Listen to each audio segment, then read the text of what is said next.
Guys, in this video we're going to be doing some freeform cabochons.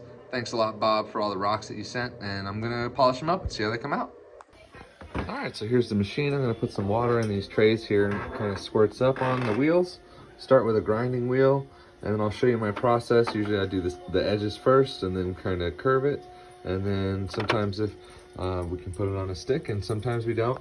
If I can hang on to it just fine, and yeah, we'll see what happens next. So the idea with freeforms is that you use the rock that's available and try and get the most out of it. You can stencil if you want, but I prefer not to stencil when I'm making freeforms.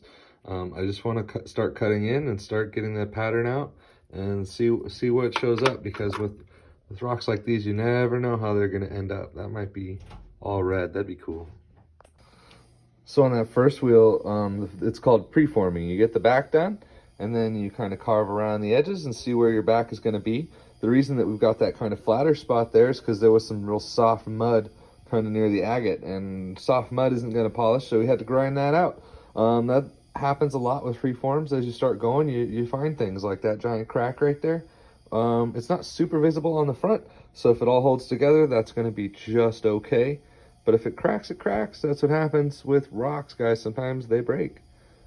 But I'm going to get this more polished and show you how it comes out. All right, so there it is. It's all nice and shiny now. This could be set into a piece of jewelry. That crack did show on the front a little bit once it's polished, which is kind of irritating, but what can you do? That just happens. Got a nice shine on it though. You can see that the quartz is a different crystal structure, so it took a slightly different polish than the agate. There was quartz crystal. You see the quartz crystals in the agate. There's just a slightly different crystal structure to quartz and agate, so you can see that the shine is slightly different. But that's okay. It came out pretty cool. Some neat little crystals right in the center there, and then I'm going to keep working on the other ones. I like some of the patterns in the silicate mud here. This is an agate nodule, so there's a lot of hardness variations. You can see right here where that mud pocket was. That didn't take a great shine. But these are things that you learn about with the materials that you get. So whenever you have a new material, you're always going to learn some new stuff, guys. So make sure to just, cut up some rocks and see what's inside. All right, so there's the one with that green stuff on it. That came out really cool. All right, next I'm going to do the red one. This guy. That's what it looks like now. Let's see what it looks like when it's finished.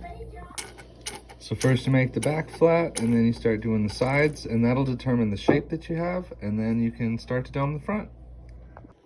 All right, so we can see there's some beautiful red color coming out, but it's gotten so small I can't really hang on to it. So what I'm gonna do is take this stick and some hot wax and put that on there, and then wait for the wax to cool, and it'll hang on to that rock really well, so I'll have a stick to hang on to, so I don't just have to hang on to the cab. That's called dopping, and it'll help get a lot more control, and then I can take this rock through the polish wheels.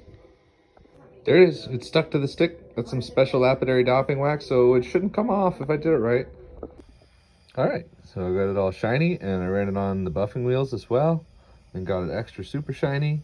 And to get it off the stick, I'm gonna put it in the freezer, and then that'll make the wax get, brittle, and it'll pop right off. Sweet. So now we're gonna go polish up the back and put a little bevel on it, and that'll be finished. There you go, all done. It's a little wet still.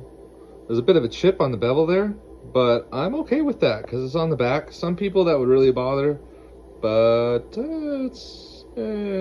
what can you do? There's a crack there. I'm not going to keep going into the rock. It's beautiful. It looks really good from the front. So I'm happy with it, and then I'm going to keep working on that and make some more.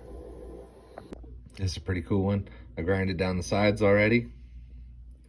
And then I'm gonna see what happens, what shows. I mean, that looks terrible, so we'll see. Can't look any worse than that. So once that gets all polished up and we get some of this beautiful pattern showing, I think it's gonna look a lot cooler. Okay, so I cut down into it, and I decided that pattern doesn't float my boat. It's still plenty thick. So what I'm gonna do is continue to flatten this side, and then I'm gonna dome this side so that can be the front. Because that's pretty. That's cool, but not as pretty.